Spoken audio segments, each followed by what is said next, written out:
ferramenta, então nós vamos passar a mapear o processo, ou seja, listar todas as suas atividades. Então, nesse mapeamento, nós vamos ter que responder algumas perguntas, como, por exemplo, o que faz esse processo iniciar? Quais são as etapas após o início do processo até chegar ao seu fim? A atividade em questão ela pode ser representada por uma ação ou tarefa, exemplo, comprar um material. A atividade ela é uma revisão, como exemplo aqui, revisar informações de um cadastro. A atividade ela é uma aprovação, como por exemplo, aprovar a compra de material que vai envolver uma decisão, ou ela é uma espera, como exemplo aqui, aguardar 5 dias para encerrar um orçamento. A atividade ela vai envolver um registro, como por exemplo aqui, um registro no sistema. Todas essas perguntas vão nos ajudar principalmente a escolher os símbolos que devem ser utilizados em cada uma das etapas sem omitir, nenhuma dessas etapas.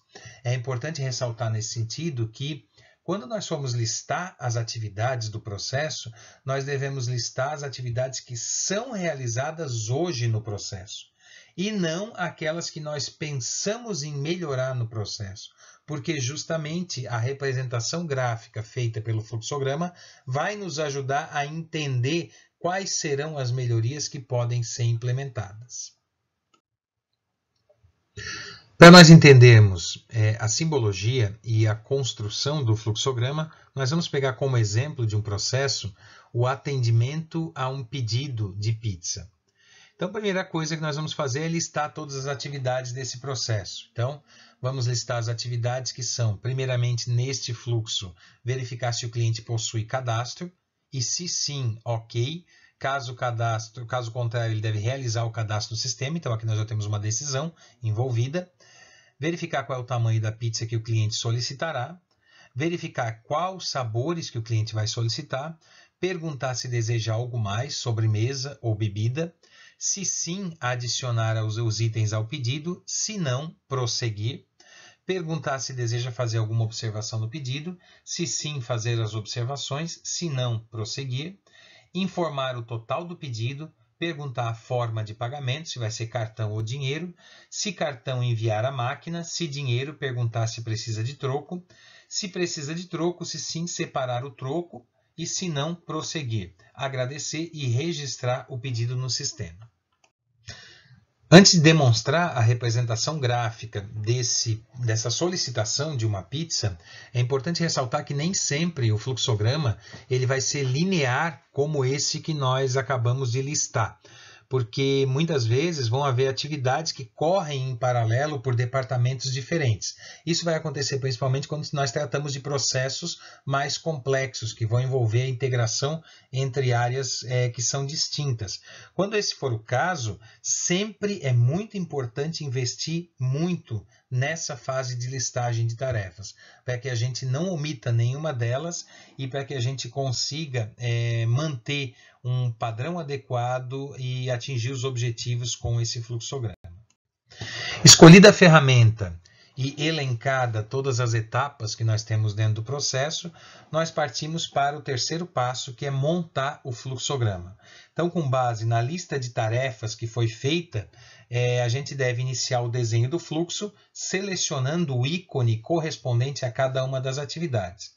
Ressalta-se aqui que existem muitos ícones diferentes e que não é necessário muitas vezes usar todos os ícones se a gente não quiser.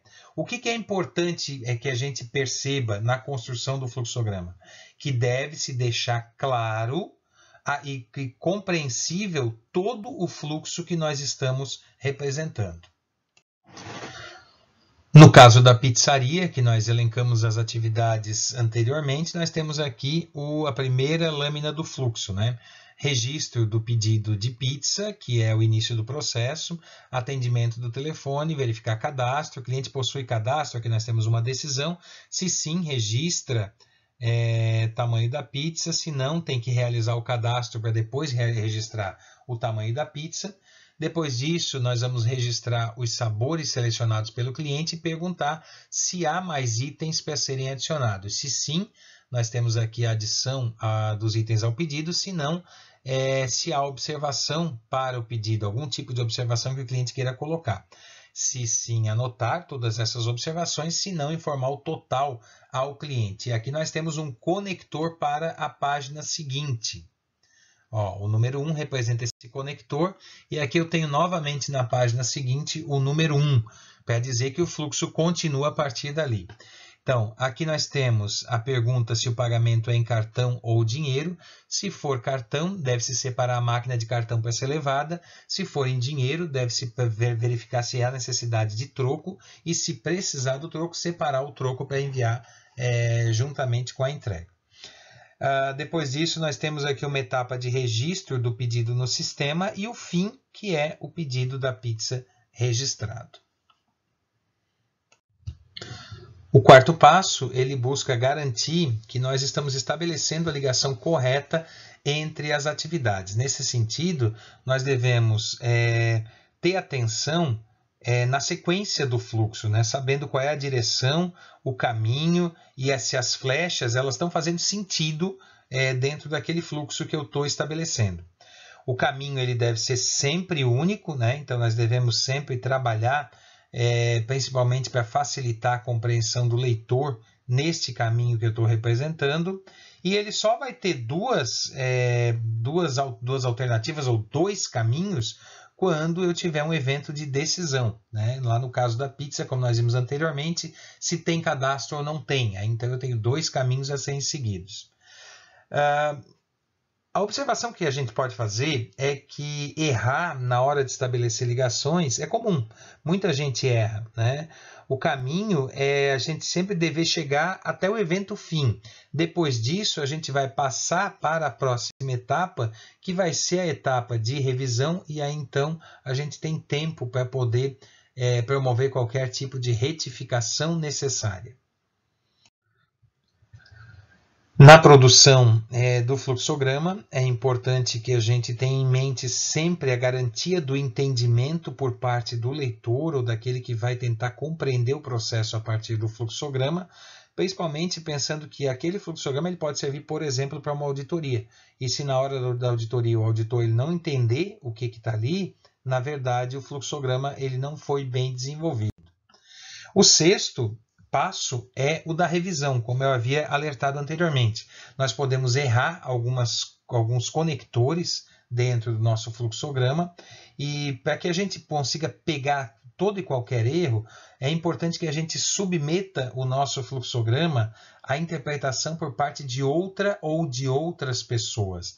Esse processo ele é bem legal e bem importante porque a visão de outra pessoa vai possibilitar que a gente enxergue algumas limitações que o fluxograma ele tem.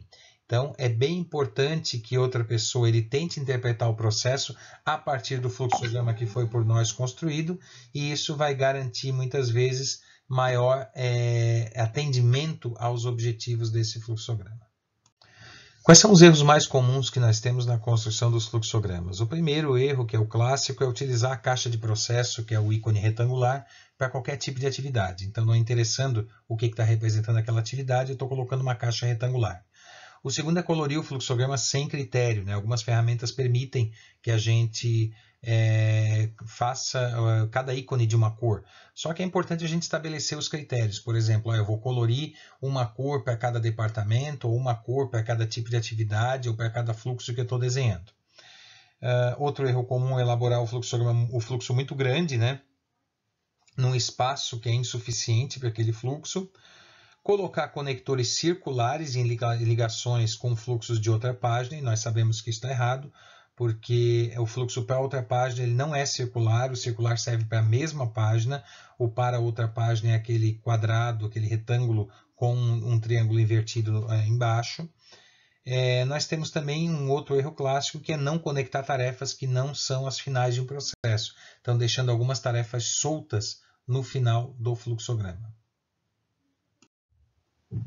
Além da formatação clássica do fluxograma, nós temos ainda a notação BPMN, que é o Business Process Model and Notation, que na verdade vai ter o mesmo sentido, né, do fluxograma tradicional, com algumas simbologias um pouco diferenciadas, né? Como aqui vocês podem perceber, conectores para informação e conectores para fluxo de materiais, gateways, atividades diferenciadas e eventos. Bom, aqui nós temos as referências que foram utilizadas para essa apresentação. Eu espero que vocês tenham gostado e qualquer dúvida eu estou à disposição de todos vocês. Valeu, pessoal. Abraço, até mais.